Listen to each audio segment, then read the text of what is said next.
Before today's video, I wanted to make an announcement. I am going to be raising money for my local children's hospital through Extra Life. This is my 7th year participating in this great cause. I've seen people that I love fight cancer, and no child should have to go through that. I'm going to leave a link in the comments pinned down below, guys. Every dollar helps kids get the care and treatment and comfort that they deserve through the hardest time of their life. So please consider donating and make a difference today. Thank you, guys. Xbox has officially hit a breaking point. The price of Game Pass is higher than ever, and now games that you thought you had access to are quietly disappearing. And the latest one is Stalker 2, which is a game that Xbox funded, marketed, and bragged about as a major Game Pass exclusive, is being delisted as we speak, less than a year after release. A day one Game Pass exclusive is being delisted less than a year after release. One that was funded by Xbox, marketed by Xbox, one that they bragged about as one of their day one releases, guys. It's going off of Game Pass less than a year. Let that sink in. It's not just about one game here. This story is exposing a much bigger issue with Xbox's entire strategy, one that could destroy what's left of Game Pass's reputation. So let's break it down, like DX says, right? Because I got 2 words for you. Please subscribe to the channel if you're not subbed yet. We're on the road to 100,000 subscribers. I can't do it without you. So let's talk about the big Xbox problem, the elephant in the room, guys. Lately, Xbox has been on a losing streak of bad headlines. If you go on any gaming website, social media, you'll see they've been getting tore up from the floor up, including on this channel. There's comments from the CEO, Satya Nadella, claiming that console and PC gaming are the same thing, which was a big fucking yikes. You got price hikes across the board. A 5-year console, the Xbox Series X, now costs more than ever than when it first came out, and now Game Pass is creeping up to nearly $30 a month for the premium tier, and they're locking things like resolution and cloud gaming behind subscriptions.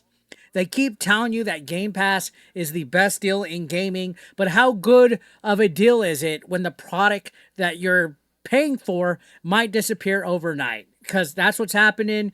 Stellar 2 proves it. Now, sure, Game Pass does a rotation like Netflix does, but you're paying $30 a month. Netflix isn't $30 a month, but we'll get into that. What happened with Stalker 2? Stalker 2 launched last November as a Game Pass Day 1 release. It was a huge moment for Xbox fans, but on November 16th, which is literally in a little over a week from now, it's being removed from Game Pass entirely, less than a year after launch. Now, at first glance, maybe that doesn't sound catastrophic. If you wanted to play it, you already would have played it by now. But look closer, guys. This game was announced in 2021. It was hyped for 3 years, delayed multiple times, and it finally released broken and buggy. How are you supposed to get customers' trust if you're releasing broken and buggy stuff? Many fans decided to go ahead and wait for updates. Of course, get that little patch in, that little patchy patch before playing the game. And now that these updates are finally coming, Xbox is leaving it off of Game Pass. All that wait, and it didn't even make it a year. So the road to Game Pass took almost 4 years, and then it didn't even make a full year on Game Pass. And who knows when it's going to be rotated back in, because again, they rotate their game selection oftentimes. Like sometimes GTA 5 will be on there, and then it'll be disappeared for like 6 months or so. But yeah, the PlayStation 5 version of Stalker 2 is launching soon with all the big fixes, all the good improvements. And that's basically what Xbox players were waiting for. But to play that patch version, Xbox owners will now have to buy the game outright instead of playing it on Game Pass after having access to it on there for a little less than a year. The real issue here is that ownership is gone, guys. That's the biggest thing. The part that most people don't realize is that when you download a Game Pass title, you don't actually own it. You're paying for access to it. It's like a rental service, guys. Even if it's sitting on your hard drive, your license to play disappears the moment it's delisted or you don't renew your subscription for Game Pass. So if you were halfway through Stalker 2, that's too bad. Don't pass go. The moment that Game Pass deal ends, you're locked out completely until I guess it gets back on Game Pass or if you buy it, right? Now, they keep pushing Game Pass like it's the future, but the fine print says you own nothing. You will own nothing and be happy, right? What's that saying? You don't own the games. You don't own the updates. You don't even own access to the content that you've previously downloaded. It's wild. But this is more than a bad business move, guys. This is a trust issue. How can Xbox raise the price of Game Pass while quietly cutting access to the very games it used to get you to sub, right? Oh, Stalker 2, a day one game. I'm going to get that. Oh, shit. It's less than a year later. Don't have access to it. It's like they tease you with it, then they remove it at any time. The day one exclusives is like one of the major selling points for them. In fact, it cannibalizes sales for them. So let's be real here, guys. Xbox funded this game. They showcased it on stage in 2021 as a Game Pass exclusive, and they couldn't even sign a one-year contract to keep it available through the anniversary of its first year.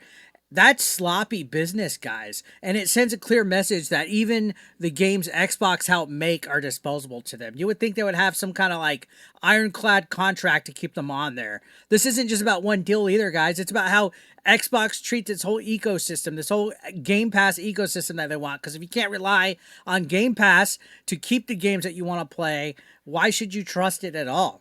Why this matters is that digital ownership is already fragile. Think about it. Digital ownership is already fragile, or fragile, as the French would say. Games launch broken, they get patched later, and then somehow they completely change years after release with patches sometimes. Sometimes you'll get a brand new game like No Man's Sky, completely different than when it launched. And that's fine if you actually own the game, if you bought it. Like if you actually own it, if you're not paying for access to it, like Game Pass, where they could just delist it. On Game Pass, you don't own it. You do not own it. And when you lose access to that digital version, you're forced to buy the same game twice just to experience the final fixed version, guys. And now with Game Pass climbing in price, Xbox is effectively charging you more money for less control. Like, what are they charging for? Fortnite Crew to be added to it? EA Play and Ubisoft Classics Plus?